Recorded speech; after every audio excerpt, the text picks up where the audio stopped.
بیوقوف نہ بننا، عاجز نہ بننا. یہ حدیث میں نے بہت دفعہ پڑھی، بہت دفعہ سنائی، لیکن اس سفر میں مجھے اس کا صحیح ترجمہ سمجھ میں آیا ہے. امع کا لفظ بہت سخت ہے. امع تو بے وقوف کا جو لفظ ہے نا، اس میں اتنی سختی نہیں ہے. بے وقوف، عاجز، بے وقوف، کمزور، یہ سارے ہیں تو امع کے ترجمے. لیکن وہ وہاں سیوال میں مجھے اچانک اس کا ترجمہ صحیح ٹھوکواں سمجھ آیا. جڑی طاقت امع میں ہے اتنی طاقت کا ایک لفظ پھر مجھے سمجھ میں آیا. میرا نبی کہتا ہے لا تکونوا امع، میری امت چگل نہ بن جاوے اجے. سمجھ آئیے؟ کچھ چگل نہ بن جاوے اجے. کسی کو بے وقوف کہو تو اتنا نہیں غصے ہوتا، اس کو چگل کہو تو ڈھیر کبڑیندا ہے. چگل جہان دی. میرے نبی نے کہا وہ چگل نہ بنے اجے. کہا جی کیا رسول اللہ؟ کہا تم یہ کہتے پھرو جو اچھا کرے گا ہم اچھا کریں گے، جو برا کرے گا ہم برا کریں گے. ایک کون ہے چگل؟ سورا پاکستان بھرا پڑا ہے، کیا مرد کیا عورتیں. تو میرے نبی نے فرمایا تم یہ کہو جو برا کرے گا ہم اچھا کریں گے، جو برا کرے گا ہم اچھا کریں گے. اس پر لوگ دیں گے تانے. بے غیرت ہو گئے ہیں، نک وٹھا چھڈی یہی، چیتے نہیں رہ گیا تو ہیں کون، بالکل مٹی ہو گئے ہوں، بھوئیں تے جا پیوں. تو تمہیں شیطان دے گا چکر، دیکھ تیری تو عزت خاک میں مل گئی. تو یہاں میرا نبی پیچھے آ گیا، کہنے لگا میں ضامن اور سن دے پہ میں کیا کریں. میرا نبی آ گیا، ارے والی کی میری امت، میں ضامن، تم نیچے جھک جاؤ، تم معاف کر دو، تم چھوٹے بن جاؤ. چاہے بیوی ہے، چاہے بھائی ہے، چاہے باپ ہے، چاہے پڑوسی ہے، چاہے تمہارا کوئی شریک ہے، تم چھوٹے بن جاؤ، تم معاف کر دو. اگر عزت گھٹ جائے تو محمد مصطفیٰ سے لے لینا. کوئی اس تو وڈا ضامن ہو رہا ہے اتے اللہ تے ہیٹھ محمد صلی اللہ علیہ وسلم. تو میرے نبی کی ضمانت میرے اللہ کی ضمانت ہے. میرا نبی فرما رہا میں ضامن، آرے والی کی عورت جھک جائے، آرے والی کا میرا امتی جھک جائے، اگر اس کی عزت گھٹ جائے تو مجھ سے لے لو. لڑائیاں چھوڑو چاہے سیاست کے نام پر ہو، جھگڑے چھوڑو چاہے دین کے نام پر ہوں. فرقہ واریت کو آگ نہ لگاؤ، فرقہ واریت کو مت بھڑکاؤ. پہلے ہی ہم مٹ چکے ہیں، برباد ہو چکے ہیں. ایسی نفرتیں مت پھیلاؤ، ایک دوسرے کو سلام کرنا ہی چھوڑ جاؤ. ابھی یہ ایک ہفتہ پہلے کی بات، ایک جگہ نماز پڑھی، باہر نکلے تو 3-4 نوجوان داڑیوں والے پگڑیوں والے. میں نے کہا السلام علیکم، کہنے کہ جی ٹھیک ہیں. پھر دوسرے ساتھی نے سلام کیا، السلام علیکم، کہا جی ٹھیک ہیں. میں نے کہا بھائی صاحب میں آپ کو سلام کر رہا ہوں، آپ کہہ رہے ہیں ٹھیک ہیں، جواب تو دے دو. ظاہری شکل تو مسلمانوں کی ہے، ممکن آپ ہمیں کافر سمجھتے ہوں لیکن ہمارا ظاہر تو مسلمانوں والا ہے. اتنی نفرت، کیا اس کا نام شریعت اور اسلام ہے؟ میرے بھائیو اتنے دور نہ چلے آؤ. میرے نبی نے کہا تھا وَارْتَفَعَتِ الْأَصْوَاتُ فِي الْمَسَاجِدِ، ایک دن آئے گا مسجدیں لڑائی جھگڑے کے مرکز بن جائیں گی. مسجدیں اور منبر رسول یہ محبت کا پیغام ہے نہ کہ نفرت کا پیغام. یہ تبلیغ کسی فرقے کی نمائندہ نہیں ہے، یہ تبلیغ کا کام کسی فرقے کا نمائندہ نہیں ہے، یہ اسلام کی نمائندگی ہے. ان الدین عند اللہ الاسلام، یہ اسلام کی نمائندگی ہے. هو سماکم المسلمین من قبل، یہ اسلام و ایمان کا نمائندہ ہے. ان المسلمین والمسلمات والمؤمنین والمؤمنات، یہ ایمان کا پیغام ہے، یہ اسلام کا پیغام ہے. اور یہ سارے میرے نبی پاک کی دین کا کی محنت اور میرے نبی کے دین کا خلاصہ 2 باتیں.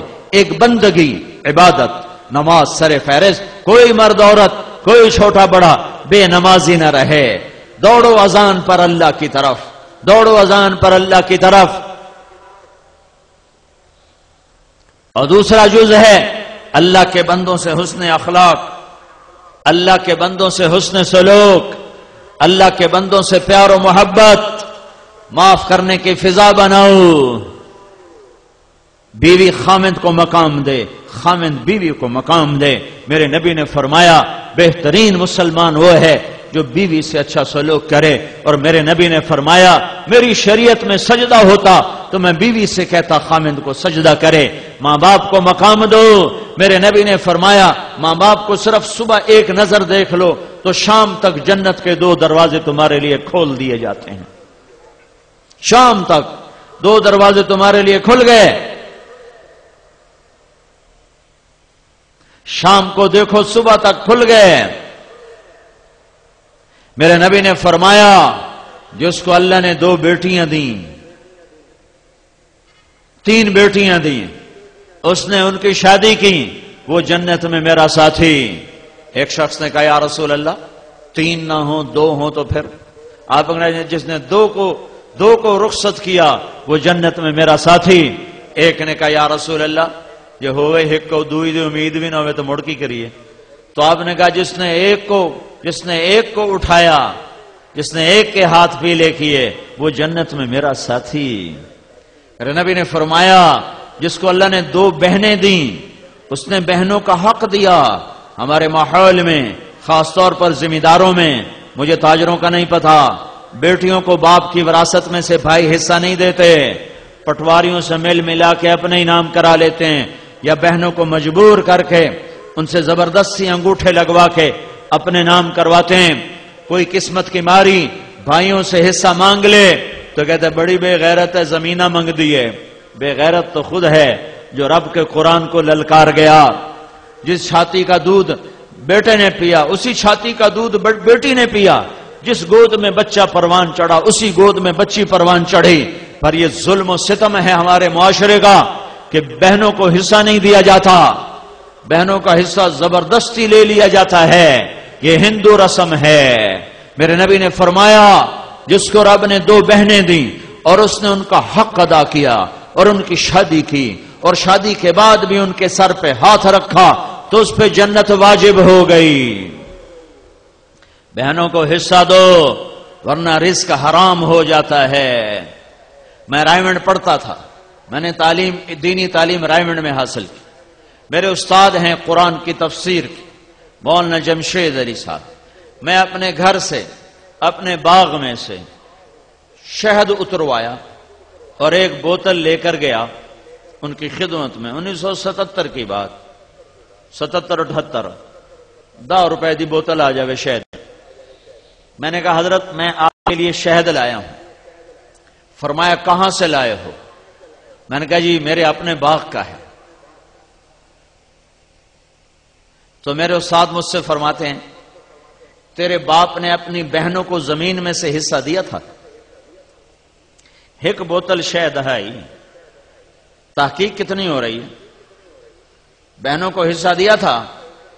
مجھے بھی تو کہہ سکتے تھے ماشاءاللہ جزاک اللہ، تھوڑی مسیطاں جو اعلان نہیں ہوتا پہ ماشاءاللہ جزاک اللہ، 5 روپے دے گیا، 10 روپے دے گیا، ماشاءاللہ جزاک اللہ، بھامے کسی دے گلے چو بھانتے لے کے دے گیا، سونت دے گیا، ماشاءاللہ جزاک اللہ، ماشاءاللہ جزاک اللہ، آمن دیو آمن دیو۔ جس نے اللہ کو جان دینی ہوتی اس کے انداز اور ہیں۔ مجھ سے فرماتے ہیں تیرے باپ نے بہنوں کو زمین میں سے حصہ دیا تھا؟ میں کہا جی اللہ کا لاکھ لاکھ شکر ہے میرے پیو دی بہن ہی کوئی نہ ہے، جو ہوندی تو کداں دیندا ہے، صرف 2 بھائی تھے بس، بہن ہے ہی کوئی نہیں، ساڈی بڑی موج حلال ہے۔ تو پھر فرمانے لگے اچھا یہ بتا تیرے دادا نے اپنی بہنوں کو زمین میں سے دیا تھا؟ میں کہا میرے جمنے تو پہلے دے سوال تھا، مینوں نہ کرو، مینوں کیا پتا، میں تو دادے نو ویکھیا ہی کوئی۔ تو پھر ہنس پڑے، پھر فرمایا اچھا رکھ دو۔